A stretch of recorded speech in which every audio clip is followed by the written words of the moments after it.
बार दादाजी रामफूल किसी की शादी में गए थे। शादी में जाने के बाद वो वापस आ रहे थे। अंधेरी रात हो चुकी थी। उस जमाने में एक गांव से दूसरे गांव पैदल ही जाते थे। तो दादाजी घर की ओर चल दिए। थोड़े देर चलने के बाद दादाजी थक चुके थे और विश्राम की जगह ढूंढने लगे। काफी देर तक चलने के बाद रास्ते अजनौटी तिरपन पड़ा। वह गांव बिल्कुल सुना लग रहा था। वहां का कोई भी नजर नहीं आ रहा था।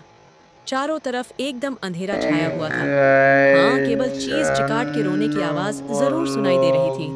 विश्राम के लिए दादा सोच रहे थे। यही सोचकर दादाजी परेशान हो रहे थे कि तभी दूर एक जगह लालटेन दिखी, जिसे देखकर दादाजी का चेहरा खिल उठा और वो उसी दिशा में चल दिए। जल्द ही वो वहां पहुंच गए। वहां एक छोटा वा मकान था। दादाजी ने उस घर के सामने आवाज लगाई। जाकर आवाज लगाई, कोई घर पर है क्या?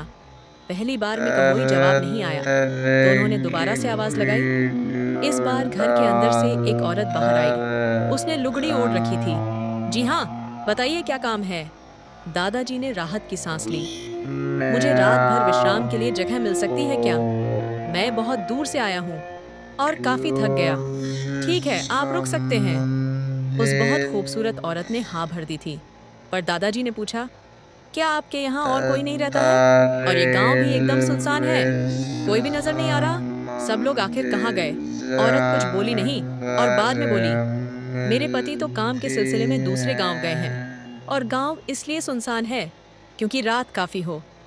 फिर उस सुंदर औरत ने अंदर आने का आग्रह किया। उसके घर के बगल में ही मेहमानों के लिए अलग से एक कमरा बना हुआ था, जो छोटा सा तो था, पर रात बिताने के लिए काफी था। दादाजी उस कमरे में आराम के लिए चले गए। उन्होंने अपना खाना खुद बनाया। वो अक्सर अपना खाना बन गया। तो उन्होंने आवाज लगाई, माँ, अगर घर में सब्जी हो तो दे सकती हो क्या? वो औरत को माँ ही बुलाते थे। उधर से आवाज आई। उस औरत ने अपने सब्जी बहे से हाथ बढ़ाना शुरू किया। उसका हाथ लंबा ही होता जा रहा था और उसने कमरे के अंदर से बैठे बैठे ही वो सब्जी बना लिया और वापस उसका हाथ छोटा होने लगा। मेरा रामफूल दादाजी ये नजारा देखकर चिल्लाने लगे। समझ गए कि वो गलत जगह आ गए हैं। हे प्रभु, ये क्या है? अब मुझे यहाँ एक पल भी नहीं रुकना चाहिए। मेरा शरीर कांपने लग गया था। उन्होंने चुपचाप अपना सामान समेटा और वहां से निकल गए।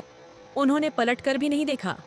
वो रात भर लगातार 5 घंटे तक चलते रहे और सुबह वो एक दूसरे गांव पहुंच गए। वहां कुछ लोग अपने खेत में पानी मोड़ रहे थे। दादाजी को इतनी जल्दी जल्दी चलता देखकर उन्होंने पूछा, क्या बात है बाबा, आप इतनी जल्दी जल्दी कहाँ जा रहे हैं? दादाजी ने रात को बीते उस घटना के बारे में उन्हें बताया तो वो लोग भी अचंभित हो गए। उन्होंने कहा, ये आप क्या बोल रहे हैं? आप जिस गांव की बात कर रहे हैं, उस गांव में 1 महीना पहले एक भयानक कोविड बीमारी फैली थी, जिससे पूरा का पूरा गांव तबाह हो गया, जिसमें गांव के सारे लोग मारे गए। फिर आपको कोई औरत कैसे जिंदा मिल सकती है? हमारे ख्याल से आप एक बड़ी मुसीबत से बचकर आए खी रहें। शायद भगवान ने आपकी रक्षा की है।